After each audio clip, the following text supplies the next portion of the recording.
10 anos de idade, eu estava viajando com meus pais para Cabo Frio. E a minha lembrança de Cabo Frio, nessa viagem de infância, não foi de praia, não foi de sol, não foi de céu, não foi de compras.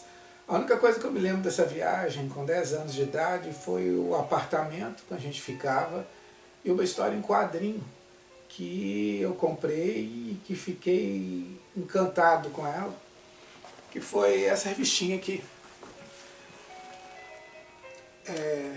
Almanac Marvel Nova. Hoje em dia muita gente assiste os filmes da Marvel, mas quase ninguém conhece o Centurião Nova. Um pouco dele apareceu nos filmes dos Guardiões das Galáxias, né, que fala da Corporação Nova, mas o Nova, esse personagem aqui, não apareceu, talvez venha aparecer em futuros filmes. Mas a questão que fica é que essa história, ela me encantou. Aqui está até a primeira página dela, com minha assinatura ainda bem infantil. E eu lembro que eu ter ficado um dia inteiro, dias, lendo essa história, e que foi meu primeiro grande contato com revistas de super-heróis. Né? Um adolescente que recebe um poder de um extraterreno que está morrendo e que manda o poder mental dele, manda uma mensagem mental com o poder dele para um adolescente meia boca, um nerd que apanha de todo mundo, e que ele recebe esse poder mental e se torna o Centurião Nova, que é o momento da transformação dele. Na época eu fiquei muito encantado com essa história, sabe? E anos depois, muitos anos depois, isso aqui foi em 1992, eu tinha 10 anos de idade, 1982, né? Então eu tinha 10 anos de idade. Muitos anos depois, eu comprei o original americano dessa história.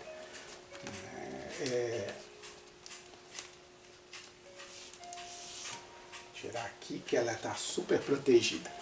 Né? Comprei o original americano dessa história, comprei ela em 2013, numa viagem que eu fiz, eu tive a oportunidade de encontrar o original. Né? Então, assim, foi uma aquisição afetiva muito importante para mim, porque, como eu falei, essa história carregava blocos de memória, né? Esses blocos de memória afetiva de um tempo, de uma época, e ter um contato direto com o original que suscitou tanta paixão, sabe? Para mim foi uma grande descoberta. E eu comecei a me aventurar nas histórias de super-herói. Em 1983 eu comecei a colecionar, meus colegas de escola riam da minha cara, falavam que isso era coisa de criança e tal, mas eu persisti, eu insisti bastante nesse hobby, né? Fiquei de certa maneira colecionando de 1983 até 1992, com muita dedicação. Tá? E nesse meio do caminho, uma das histórias que eu mais gostava era do que hoje todo mundo conhece como os X-Men. Né? Naquela época a gente falava X-Men, e eu e os meus colegas, a gente não tinha acesso a histórias em quadrinhos, a gente não tinha acesso a como os americanos falavam os personagens. Então, por exemplo, hoje todo mundo fala Wolverine, mas nosso debate era se falava-se Wolverine ou Wolverine. E os X-Men, né, como a gente chamava, agora todo mundo chama de X-Men, eram as nossas paixões. Né? Eu tenho aqui vários originais americanos dos X-Men. Né? Quando Jean Grey se torna Fênix, a saga da Fênix Negra, que o cinema tentou várias vezes mostrar com muita incompetência, eu acho. Sabe? E os X-Men é um grupo de jovens, né, com superdotados, com poderes paranormais, sobre-humanos, que eles conseguem são tutelados por um professor chamado Charles Xavier, e eles se protegem do mundo numa escola de jovens superdotados. Né? E aí a gente tem, nas histórias dos X-Men, a gente tem um conjunto de discussões, debates sobre a relação dessa superdotação e eles serem muitas vezes usados como ferramentas psíquicas para destruir pessoas, outras vezes os poderes psíquicos salvam o mundo, né? Então foi um tema que eu acompanhei grande parte da minha adolescência, né, com essa perspectiva. E recentemente eu adquiri esse box aqui, que não é nada leve, de uma história em quadrinho chamado Akira. Akira é a história de um grupo de pessoas, né, crianças, que elas estão aprisionadas num instituto, né? No instituto, e essas crianças, elas são psicicamente muito poderosas, né? E elas têm a capacidade de destruir uma cidade inteira, né? Alguns deles, como Akira, por exemplo, é uma bomba ambulante, que tem a capacidade de destruição muito grande. E essa série aqui de Akira conta exatamente sobre o movimento com essas crianças e todo o conjunto de brigas e enfrentamentos no momento em que algumas dessas crianças elas emergem num poder muito grande, né? Eu digo isso porque eu faço esse histórico porque eu li recentemente, né, um livro de Stephen King chamado O Instituto, né?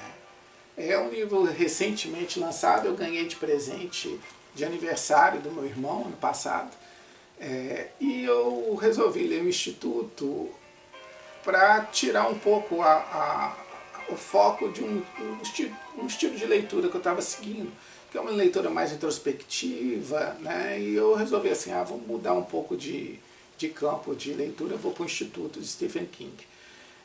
E assim, eu gostei do livro, é um livro legal para quem gosta de Stranger Things, né? Para quem gosta de ler Akira, para quem gosta de ler os X-Men, sabe? Tem muita coisa parecida no Instituto. O Instituto, até enquanto eu li, Akira me veio muito à mente, né? Ela atravessa também essa questão paranormal. Atravessa também essa questão de crianças sendo agrupadas em um local onde a capacidade mental delas, a capacidade de telepatia, telecinésia delas é explorada e amplificada ou diminuída de acordo com os interesses específicos. O Instituto conta exatamente no encontro dessas crianças e os desdobramentos disso, não apenas em termos locais, da vida particular dessas crianças, ou do Instituto onde essas crianças estão acolhidas, mas também uma questão mais mundial, que envolve a construção do trabalho dessas crianças com habilidades extrasensoriais, né? Então, assim, eu gostei, apesar de no final do livro ter algo que eu acho que foi um furo de roteiro, ou não, ou foi o que um dos personagens principais, chamado Luke, fala que há furos na lógica do Instituto, né? E talvez o furo que eu vejo no final desse livro seja a constatação que o Luke estava certo, né? Mas é um livro que transmite muito essa lógica dos quadrinhos, essa lógica das conspirações internacionais, da superdotação e do poder psíquico de crianças que se juntam na construção de uma ação coletiva que amplifica esses poderes para além de qualquer pessoa pode imaginar, né? Então, assim, é um livro de Stephen King, um norte-americano, nascido em 47, que se notabilizou muito por trabalhos que envolvem suspense, paranormalidade. O primeiro livro de Stephen King de grande sucesso foi Carrie, a Estranha, que é uma menina que explode em paranormalidade na época da sua primeira menstruação. Eu tinha lido de Stephen King apenas esse livro aqui, O Iluminado, de uns 30 anos atrás.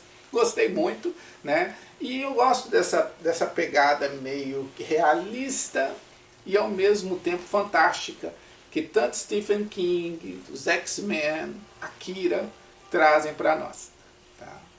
Então, leitura rápida, apesar do volume ser grande, mas é uma leitura que não te exige mergulhos introspectivos nos personagens, sendo uma leitura que se assemelha muito a um filme. Né? Muita rapidez, a dinâmica de um filme, que eu acho que vale a pena de ser lido. Tá? Um abração para vocês.